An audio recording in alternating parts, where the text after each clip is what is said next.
베푸신 은혜들을 곰곰이 묵상하게 됩니다. 그리고 많은 것들에 대해서 우리가 감사를 놓치고 살았구나 하는 것을 발견하게 되어지고, 그래서 이 즈음에 더욱 하나님 앞에 감사를 많이 하는 그러한 시기이고 또 기회이기도 합니다. 물론 위로는 하나님께 이제 감사하는 기회가 되겠습니다만, 우리의 이웃을 향해서 옆으로는 또 사랑을 실천할 수 있는, 나눔의 손길을 펼칠 수 있는 그러한 기회가 되기도 합니다. 이러한 이제 추수감사주의를 맞이하면서 오늘 이 수요일에는 우리가 주는 자의 복이라고 하는 말씀의 제목을 가지고 함께 좀 생각을 해 보기를 원합니다. 우리가 읽은 이 누가복음 14장 12절에서 14절이 있기 전 그 위에 나오는 말씀들은 또 다른 비유로 예수님께서 교훈을 하고 있는데, 오늘 우리가 읽은 이 본문에서의 교훈과 반대되어지는 그러한 교훈이 있어서 잠깐 살펴보면, 8절부터 보시게 되면 이제 비유의 말씀이 나오는데, 누가 혼인잔치에 청함을 받았다라고 한다면 예수님의 가르침은 너희들은 높은 자리에 가서 앉아있지 말아라 하는 것입니다. 왜냐하면 주인이 볼 때 그 사람보다 더 높은 사람이 오게 되어지면 그 자리를 양보해 주세요 라고 말을 할 수밖에 없고, 그러면 내가 그 높은 자리에 앉았다가 나보다 더 높은 사람에게 어쩔 수 없이 밀려서 더 낮은 자리로 가게 되어지면 그게 참 부끄럽지 않겠느냐 하는 것입니다. 그래서 차라리 예수님의 말씀은 아예 낮은 자리에 가서 앉아라. 그래서 그냥 그 자리에 앉아야 되는 거면 앉아 있으면 되는 거고, 만약에 주인이 살펴서 당신은 좀 높은 자리에 가서 앉아도 되겠습니다 라고 해서 안내를 받으면 그게 영광스럽지 않느냐라고 하는 것입니다. 이것은 처세술을 가르쳐 주신 것이 아니고 겸손하라는 것을 가르쳐 주신 거예요. 늘 겸손해라, 늘 낮은 자리에 있기를 기뻐해라, 이런 겁니다. 꼭 내 지위를 생각하고 내 위치를 내가 찾아야지 굳이 그렇게 하지 말아라 라고 하는 것입니다.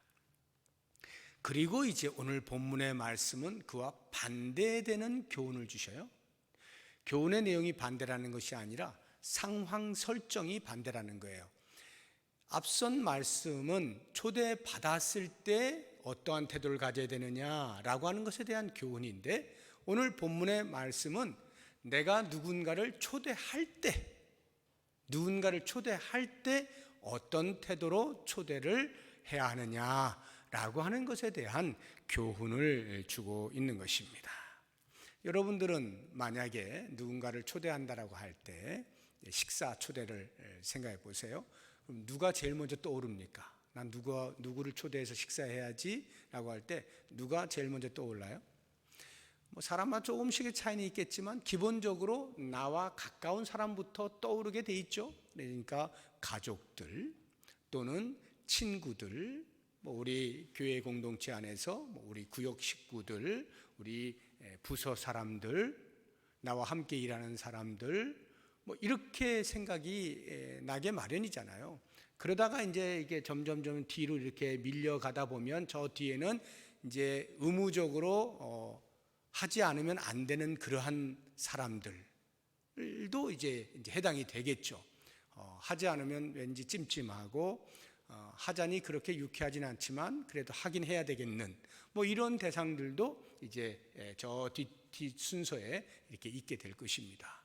그러나 아주 뒷말미 제일 뒤에라도 만약에 오늘 예수님께서 말씀하신 이 말씀에 등장하는 인물들, 13절에 가난한 자들이라든지 몸이 불편한 자들이라든지 저는 자들이라든지 맹인이라든지 등등, 지금 이런 사람들이 내 생각에 저 말미에라도 혹시 있는 분 계십니까?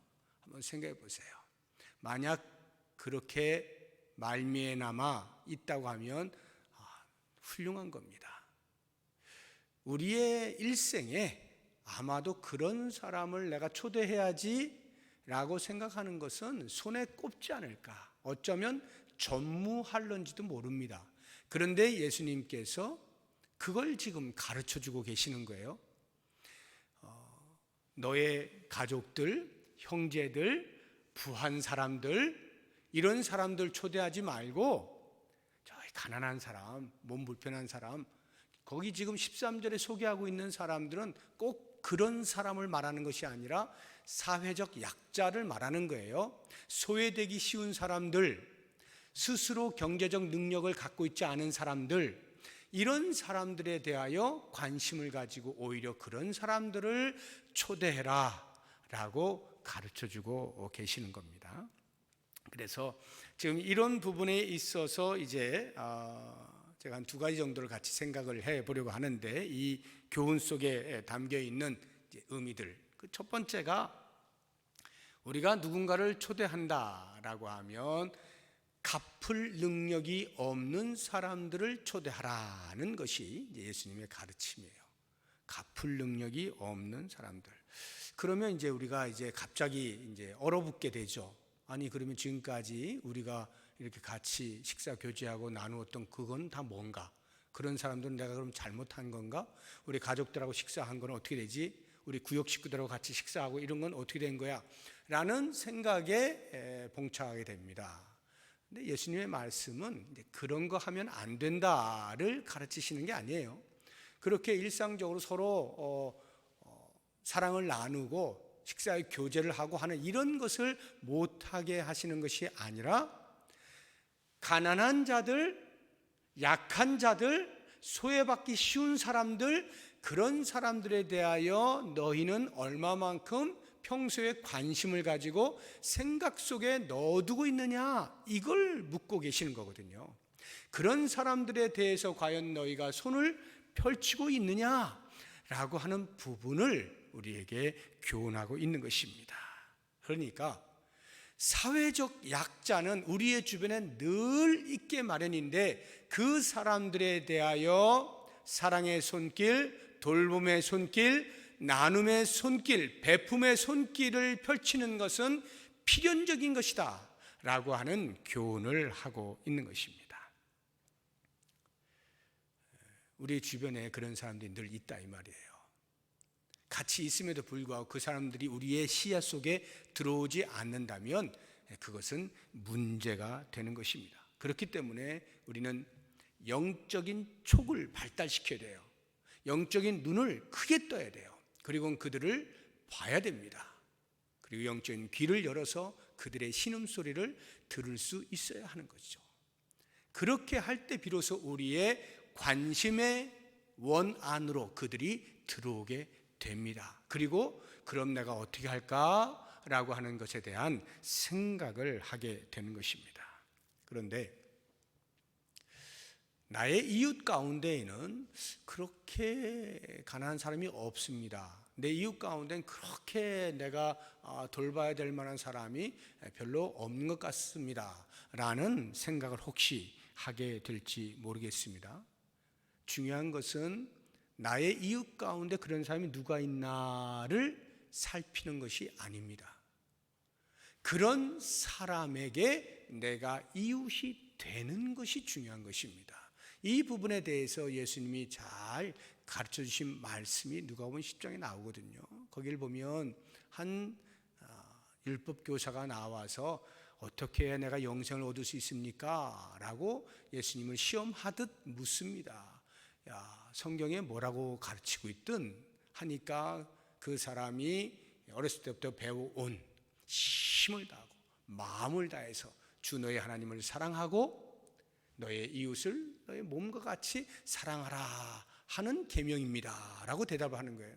완전 정답이죠. 그래서 예수님이 그에게 말하는 겁니다. 그래, 잘 알고 있구나. 맞아, 그거야. 그러니 너 가서 그렇게 행해라 라고 말씀을 해줍니다. 그랬더니 이 사람이 덜렁 하는 말이, 그래요? 그러면 내 이웃이 누구입니까? 라고 묻는 거예요.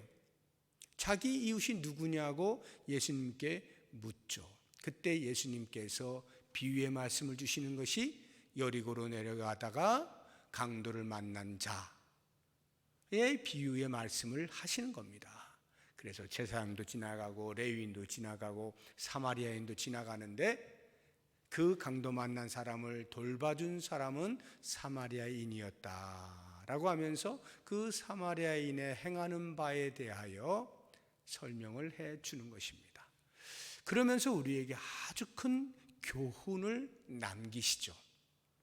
그것을 우리가 이 두 구절을 비교해서 보면 금방 우리의 생각이 무엇에서 잘못되었는가, 어떻게 우리의 시선을 바꿔야 되느냐라고 하는 것을 알게 되어지는데요. 누가복음 10장 29절 말씀을 먼저 보도록 하겠습니다. 그 율법교사가 예수님께 질문한 내용입니다. 같이 읽어보죠.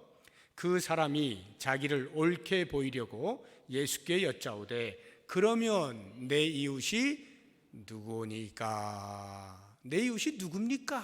라고 이렇게 질문을 던졌어요. 그것을 해야 예수님께서 비유의 말씀을 다 하신 다음에 마지막 결론의 말씀으로 36절에 이렇게 말씀을 하십니다. 같이 읽어보겠습니다.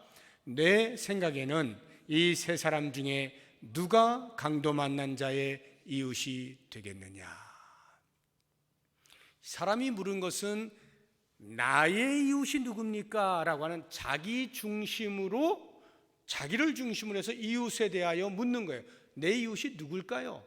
누구를 도우면 될까요? 이렇게 묻고 있는데 예수님은 비유의 말씀을 통하여 그 관점을 바꿔주는 거예요. 강도 만난 자의 이웃이 누구라고 생각하느냐라는 거예요. 누가 강도 만난 자의 이웃이겠느냐라는 거죠. 다시 말하면 강도를 만난 사람, 약한 사람, 소외된 사람, 무시받는 사람, 그 사람을 중심으로 누가 과연 이런 사람들의 이웃이 되어줄 것이냐를 예수님께서는 찾고 계시는 거예요. 우리는 계속해서 우리의 주변에서 내가 누구를 도울까를 혹시 살피는지 모르겠어요. 별로 없는데 예수님의 관점은 그런 사람은 늘 있다는 거예요. 늘 있다는 거예요. 우리가 안 봐서 그래요. 그런 사람들의 이웃이 되어주지 않겠느냐라고 예수님께서 우리에게 말씀하시는 거죠. 지금 이 오늘 본문의 말씀이 바로 그것을 우리에게 가르쳐주고 있는 거예요. 너희들은 정말 가난한 자들, 연약한 자들, 소외된 자들, 무시받고 있는 자들, 경제적으로 독립할 능력이 없는 사람들, 그런 사람들에 대하여 관심이 있는가? 라고 하는 부분을 묻고 계시는 거죠.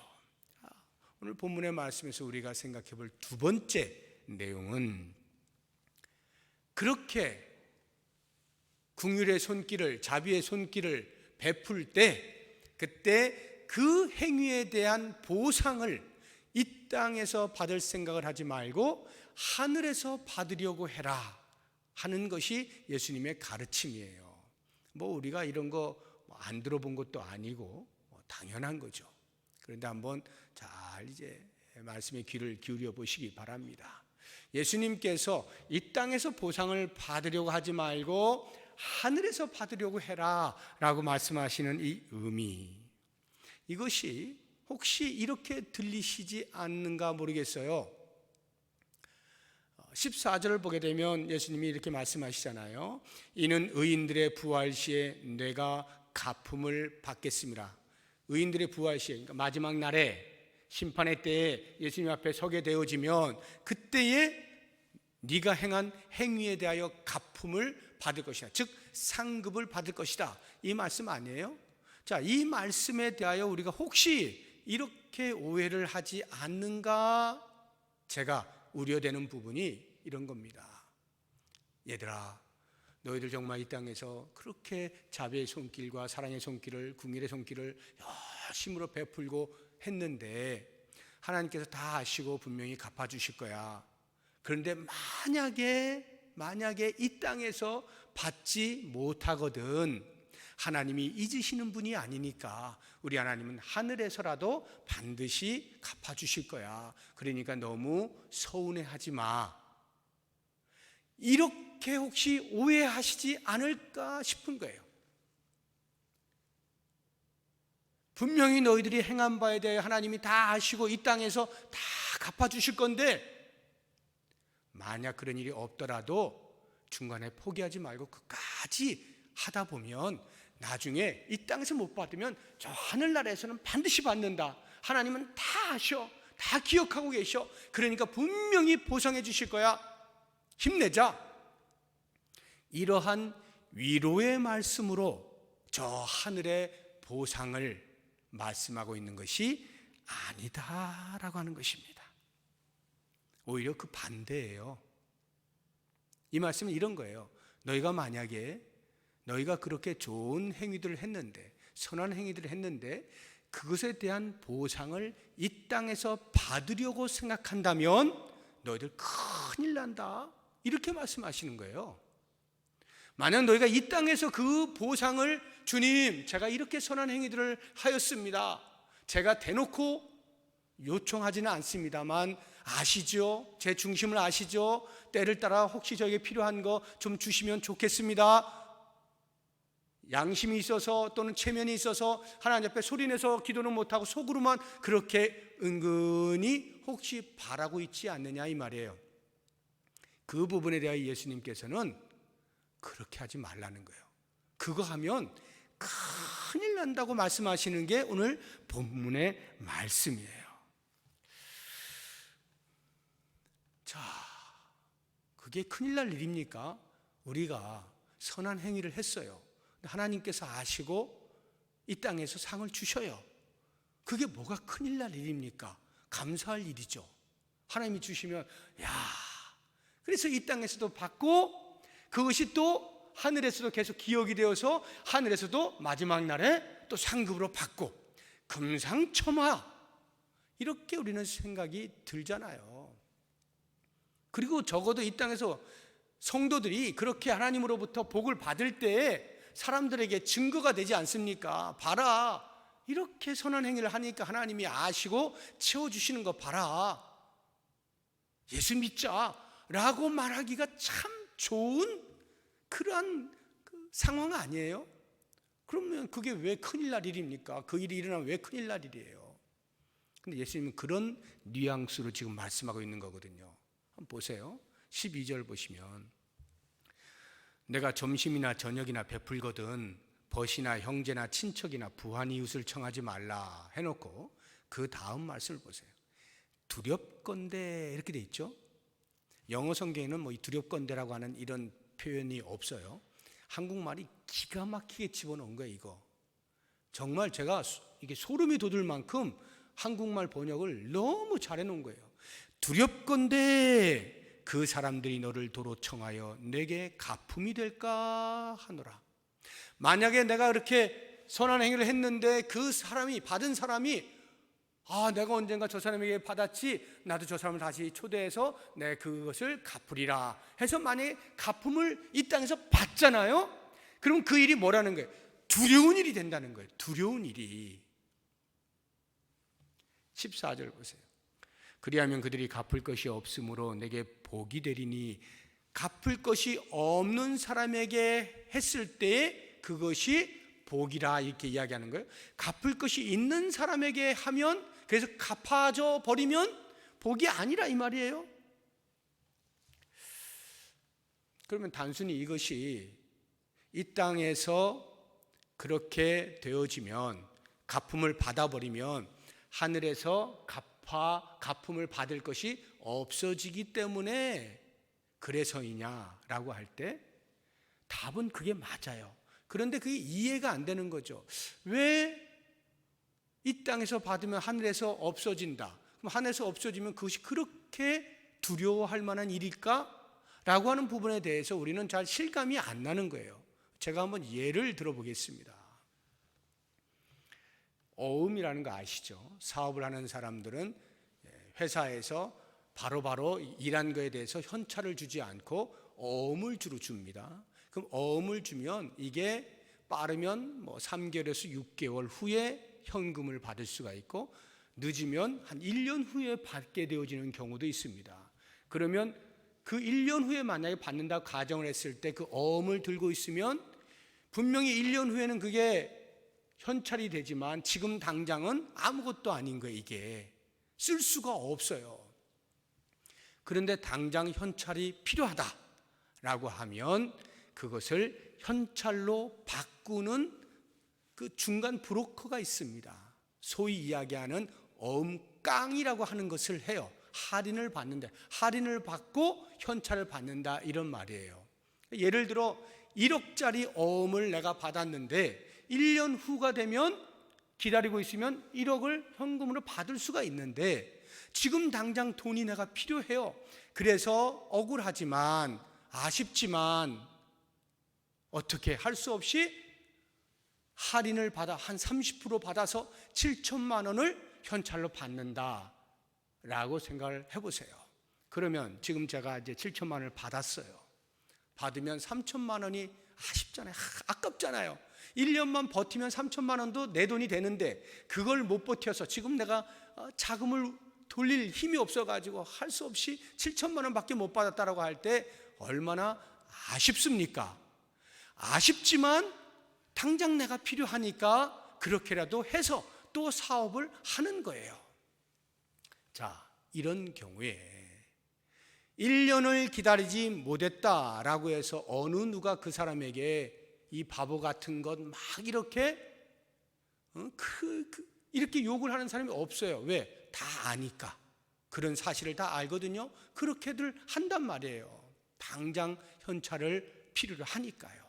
그런데 이럴 때는 좀 아쉬운 거예요. 3천만 원을 받을 수 있었는데 못 기다려서 못 받으니까 아쉬워요. 이걸 누가 막 두려움으로 그렇게 하면 큰일 나 이렇게 하는 사람은 없어요. 아쉬울 뿐이지. 그런데 이제 예를 제가 조금 더 극적으로 이해가 쉽기 위해서 100억짜리 어음이 내 손에 지금 있어요. 1년 후면 100억이 현찰로 내 손에 들어오는 거예요. 그런데 지금 당장 내가 10,000원이 필요해. 10,000원이. 근데 이 10,000원이 100억짜리 어음임에도 불구하고 10,000원이 안 돼요. 이게 가치가 없어. 그래서 브로커를 통해서 그 100억짜리 어음을 던져주고 10,000원 주시오 라고 가정을 해보세요. 사람들이 뭐라 그럴까요? 그냥 뭐 단순히 뭐 그냥 저런 바보, 어떻게 100억짜리를 10,000원에 바꿔? 이 정도일까요? 난리 나는 거죠. 난리 나는 겁니다. 큰일 나는 거예요. 저런 미친 짓을 이렇게 하면서 막 뜯어 말리고 별걸 다 하지 않겠습니까? 야, 네가 지금 무슨 짓 하는 거야? 큰일 날 짓이야 하면서 난리를 치겠죠. 그러니까 제정신을 가진 사람이 1년 후에 100억 받을 것을 지금 당장 10,000원짜리 뭐 햄버거 하나 사 먹겠다고 그 10,000원을 100억짜리 어음과 바꾸는 사람은 없는 거죠. 제정신인데. 그러면요, 그게 어떻게 되느냐 하면 100억짜리 어음을 지금 나는 1년 후에 받을 것을 생각하고 지금 내가 지켜내는, 비록 10,000원이 없다 할지라도 10,000원이 없어서 어려움을 겪는다 할지라도 그걸 견디는 거예요. 견디고 이 100억짜리 어음을 어떻게 지키는 거죠. 두려운 마음을 가지고 혹시 뭐가 두렵냐면 혹시 내가 깜빡하고 그 가치를 착각하고 또는 지금 당장의 그 10,000원의 어려움 때문에 실수로 100억짜리 어음이랑 바꿀까 두려운 마음을 가지고 그 100억짜리 어음을 잘 지켜내도록 애를 쓴다 이 말이에요. 그게 당연한 거 아니에요?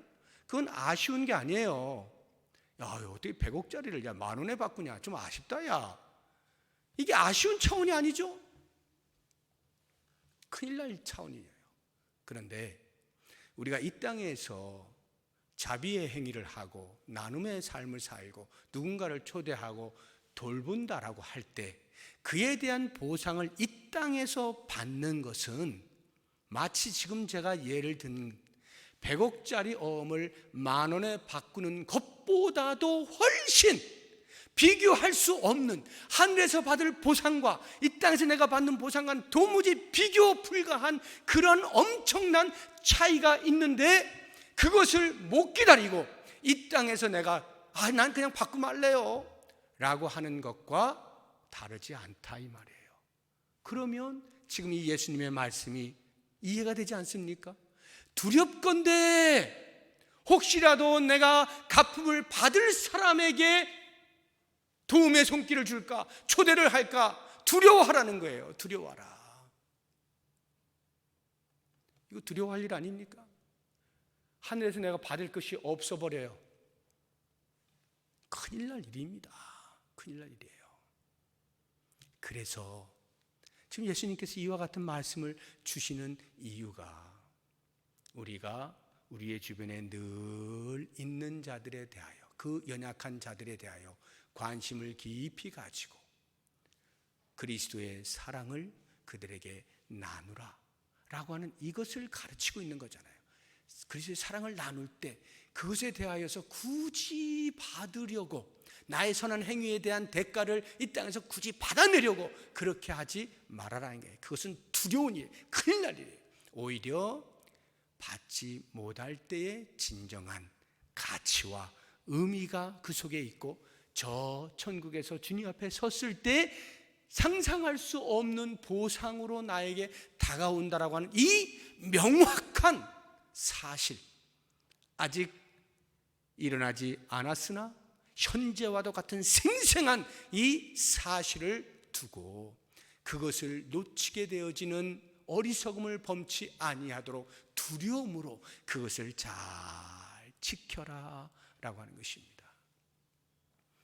그래서 사도 바울이 이렇게 우리에게 결론의 말씀을 던져주고 있는 거예요. 우리 사도행전 20장 35절 말씀 같이 읽어봅니다. 범사에 여러분에게 모본을 보여준 바와 같이 수고하여 약한 사람들을 돕고 또 주 예수께서 친히 말씀하신 바 주는 것이 받는 것보다 복이 있다 하심을 기억하여야 할지니라. 지금 이 말씀을 보시면 주 예수께서 친히 말씀하신 바 이렇게 돼 있잖아요. 예수님이 말씀하신 게 뭐냐면 주는 것이 받는 것보다 복이 있다는 말씀인데, 성경에는 예수님이 직접 이 말씀을 하신 명확한 기록이 없어요. 주는 것이 받는 것보다 복이 있다라고 직접 예수님이 말씀하신 것이 성경에는 기록되어 있지 않아요. 사도 바울이 아마 들은 것 같아요.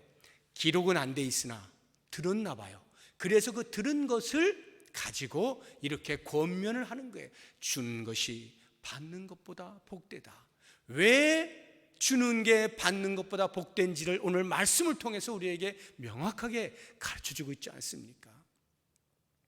하늘에서 받게 되어질 그 어마어마한 상이 이 땅에서 조금 하나님 좀 알아주시면 좋지 않을까요? 라고 하는 그 보상과는 비교할 수 없는 것이다 라고 할 때 우리의 선한 행위는 오직 주 앞에서만, 굳이 주님께서 나에게 이 땅에 있는 동안에 다른 방법으로 다른 자리에서 좀 보상을 좀 해주세요, 좀 알아주세요 할 필요가 없는, 아니 하면 두려워지는 그러한 심정으로 우리의 주변을 살펴서 사랑을 나눈다면 그 주는 자의 복이 주님 앞에 서는 날 우리에게 너무나 명확하게, 너무나 분명하게, 너무나 확실하게 주어질 것이다 라고 하는 것을 생각하시면서 이 추수감사 주일 즈음에 우리의 주변을 다시 한번 잘 살펴보시고, 나의 조그마한 사랑의 행위가 누군가는 혜택을 받을 것에 대한 기쁨을 가지시고, 누가 내가 했노라 라고 하는 것을 알지 못한다 할지라도 이미 하늘에 보물이 쌓여 있으니까 그 행위의 기쁨으로 이 추수감사주의를 잘 보낼 수 있는 우리 모두가 될 수 있기를 주의 이름으로 축복합니다. 기도하겠습니다.